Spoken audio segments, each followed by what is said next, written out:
according to me, I thought it is a different style. Yeah. And I think they will understand what I'm trying to say. Because what I think is deadly in a way in the combination of the producers in Excel is that Ritesh Sidhwani and Farhan Akhtar are two brilliant producers who so different because Farhan is a creative mind.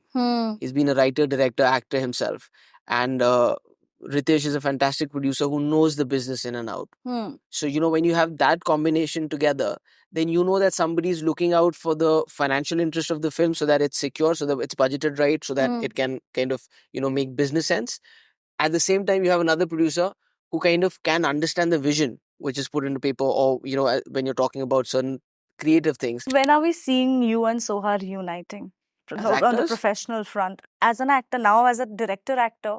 I don't know. I haven't planned. I know I've learned that one thing from life. I don't plan too much in the future. What is happening with Go Goa Gone 2, if I may ask? Yeah, what is happening with it, then? You will know. You're the journalist. You should dig into it. I'm asking you. That's my way of digging into it. I have no idea. I think we've announced the film more than it's the chat that we've had. I think now you should take on the director's reign.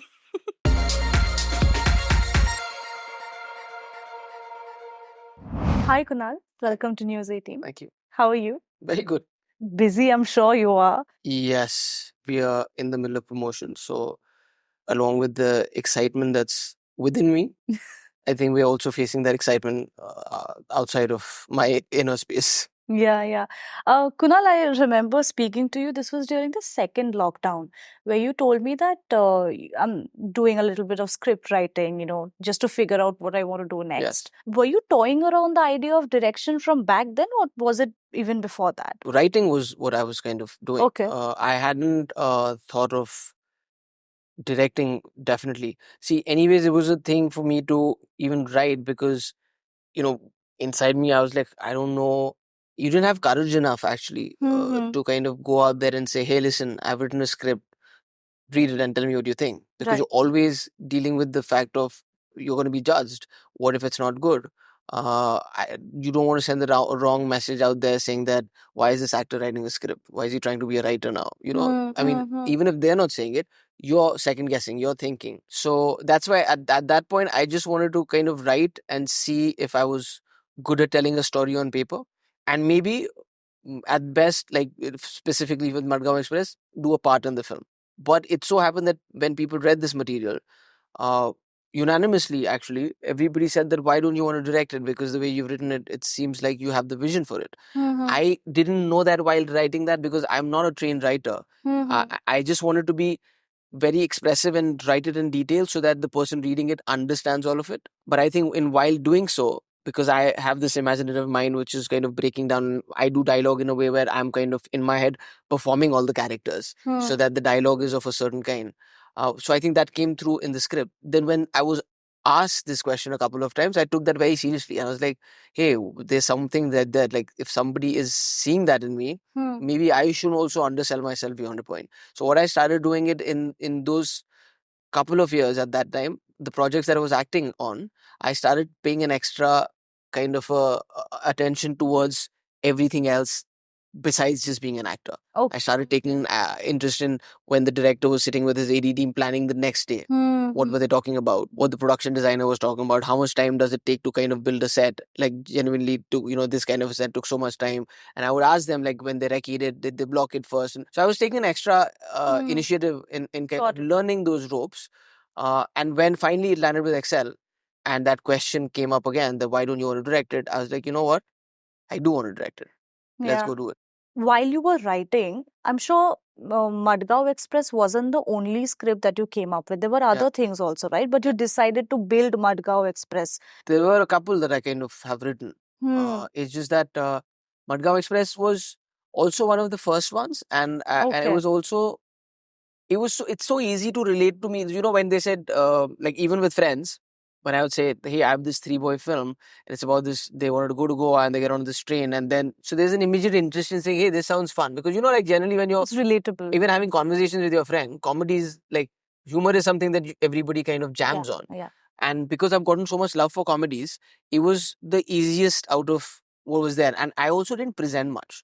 I kind of only spoke about this to a few friends. They read it and they kind of spoke about this fun script that I'd written. And the word on Madgaon Express got out first. So the other scripts were not comedy? Not all of them. But are you planning to build them? Yeah, of course. I mean, hopefully, yes, soon. Okay. Okay. So, like you said, when you came to Excel, I mean, I just want to understand the process of, how they came into the picture. Was it you Sure. who went to Excel? Because you know what? Actually, secretly, when I wrote this film, the very first day when I sat down writing this, I really had hoped that, you know what, you kind of think about the future, like, it'd be great if a film like this in an Excel kind of got involved and they made this, it'll be perfect for the film. You can only wish. And you started doing that, right? Yeah. And it just so happened that out of these friends who had kind of heard it, some are from the industry. So there's a very dear friend of mine called Rucha, who's also the producer on this film, who ended up working for Excel. Okay. And while she was here, I think in one of the discussions, she brought up the script and she told them about it. And then she said that, can you send me the script? Little did I know that she was sending it to Ritesh and Farhan. And then she called me and said that, listen, they have interested in that. Why don't you come and narrate? I was like, oh my God, really? And that's how Excel happened. So you wanted Excel because of the legacy of, travel films, buddy films, because of that? Yes, and I also think they're very interesting producers. The kind of films and the kind of, even the stuff that they made, the content they've made on the OTT has been very different. And I thought that the film that I was trying to do was also, despite being a comedy, slightly, I mean, I'm speaking too early, but once you see the film, you know what I mean is, according to me, I thought it is a different style. Yeah. And I think they will understand what I'm trying to say, because what I think is deadly in a way in the combination of the producers in Excel is that Ritesh Sidhwani and Farhan Akhtar are two brilliant producers who so different, because Farhan is a creative mind. He's been a writer, director, actor himself, and Ritesh is a fantastic producer who knows the business in and out. So when you have that combination together, then you know that somebody is looking out for the financial interest of the film, so that it's secure, so that it's budgeted right, so that it can kind of make business sense. At the same time, you have another producer who kind of can understand the vision which is put into paper, or when you're talking about certain creative things. So at least as an outsider, you know that you got both perspectives working together. So for me, that was the draw, saying that if I went to an Excel, I know that they would do justice not just to the way the film is made, but I think they'll understand what I'm trying to say and why I want to say it in this way, which is exactly what happened. Yeah. What was your initial conversation with Farhan, if I may know? Because, why I'm saying this, because much like you, he's also an actor, he's directed, and a creative mind, like you said. What was the conversation chat like with him? He had read my script and I had kind of narrated to him. And it was, he was A, professional, B, very encouraging. And more importantly, he let me, and in fact, Ritesh also, both of them as producers, let me have the freedom. And in fact, our chats were never about what you should do. There was no advice there. I think in hindsight, they kind of believed in me and my script, and they got me to do a job, and then they let me do that job. They didn't handhold me or tell me, oh, this is what you should be doing, or that's what you should be doing. And I feel really blessed, because I think as a creative mind, freedom is one thing that's very important, so that you can be true to the story and the art that you want to kind of put out there. And they've been very encouraging in that way. They were always there if I needed them. But other than that, they gave me a free hand. So I'm very thankful for that. There are some reports that you might be playing a cameo in the film. Is it really? Yes. Is it true? I don't think so, but sure. Okay. No, but Kunal, what I wanted to understand is, for the lack of a better word, did you ever feel the greed to be a part of the cast? I wrote it to be in it. But the moment I decided to be a director, I think besides that initial thing of, oh, I really wanted to act in this and play this part, and I was done with. Because I just realized that now suddenly I had so much more to do and so much freedom to, now build all of these characters, exactly how they're going to look, what they're going to feel like, what is the BGM that's going to play, what kind of songs will be in this, what kind of locations will there be, what kind of art design will there be. And I was like, oh my God, there is so much more that I'm getting. As like, the ownership on this film will be true. And I think I couldn't have asked for anything more, because I wrote this film. I imagined this film. It's literally like my baby. And now I get to bring this baby to life. with all these amazing technicians and actors that are there and present it to the world. And like I said, it's all me. And I've been unabashedly myself. And that's why what I'm excited to is, and I'm honestly like, all the criticism, all the love, it's mine. And I'm not going to hide behind anything, because I don't have any reasons where, oh, why wasn't this? Because I chose to do this. It's not like, oh, because, I did not have this, or if it was me, I would have done this differently. No, everything that you see in this film, I'm proud of, and I'm putting it in front of you. Yeah. Which role did you want to play initially? I did in Dodo's part that Divyendu plays. Oh, yeah. Lovely. Has Soha watched the film yet? Yes, I mean, not the full and final version of it, but she has seen it at a couple of reviews when I was doing. What did she say? What's the feedback like? If you can share. It's all positive. I mean, but as much as I trust her and I know she's blunt with me, sometimes, for a lack of better word, you feel that maybe she's also going easy on me and she's being encouraging, because she knows that whether I show it or not, I am kind of carrying a big burden, and I am kind of excited and nervous about it. But I do believe in myself also, so I don't completely feel that what she's saying is completely wrong. I think it's in the right space. Like I said, I am proud of it, so I am happy with what I've made. Now the anticipation is, that's me alone. Let's see what the world says.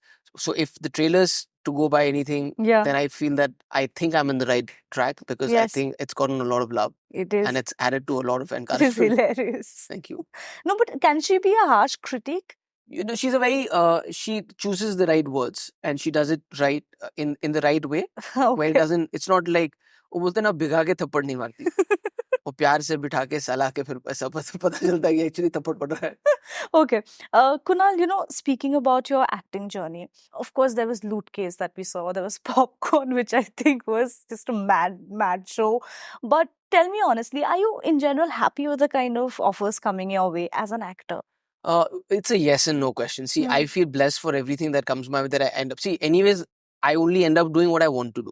I've never, ever, ever done anything that I did not want to do. That's why I've done maybe since the little beginning. Work. Since the beginning. Even as a kid, I chose to do what I wanted to do. And sometimes that becomes tougher, because sometimes the wait is longer. Sometimes the opportunities are fewer. But that's the game that you want to play. Because I really believe that I chose to be an actor because I really love it and I really enjoy it. So that's the least that I should get out of this job, is enjoyment.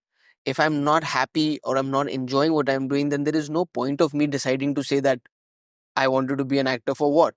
And then I wasted like these years of I took somebody's seat of, finishing my graduation, all that. I should have just done a job and done something. But I chose to do this. So if I'm not getting happiness out of it, then there's no point doing it. So I've kind of done that. But yes, I think selfishly, like everybody would feel, I do feel that at times there has been a lack of opportunity. And sometimes I do feel I've been underutilized.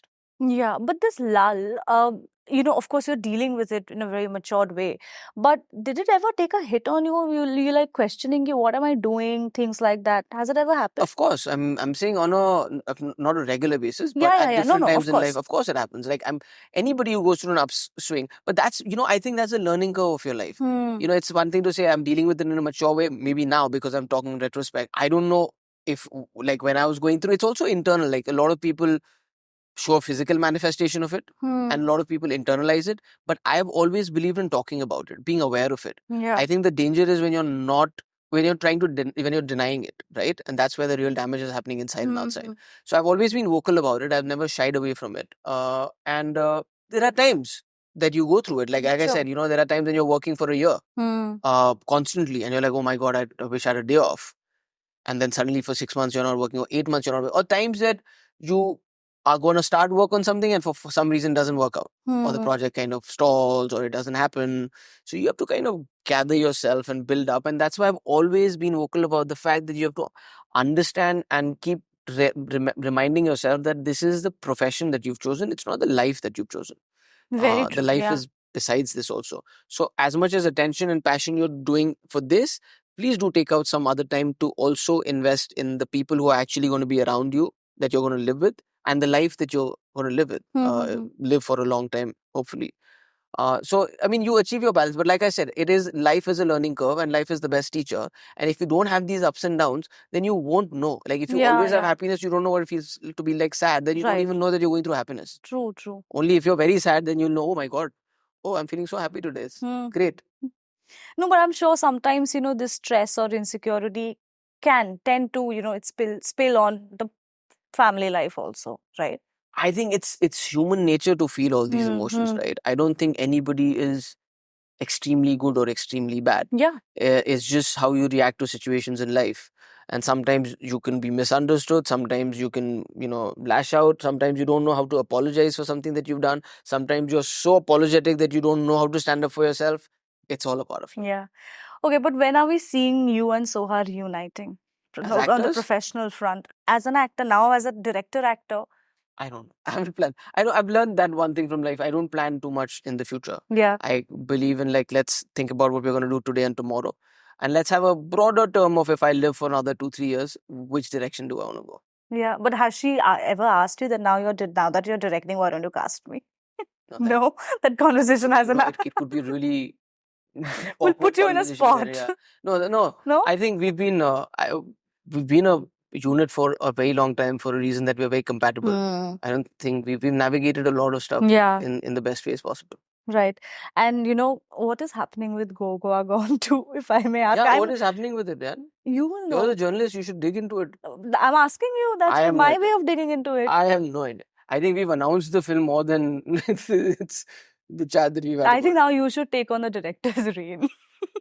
No, let me first see what Madgaon Express does. Of course. All right then. But on that note, thank you. And I'm really looking forward to this mad ride. Thank you so much. Me too. Yeah. Thank you so much.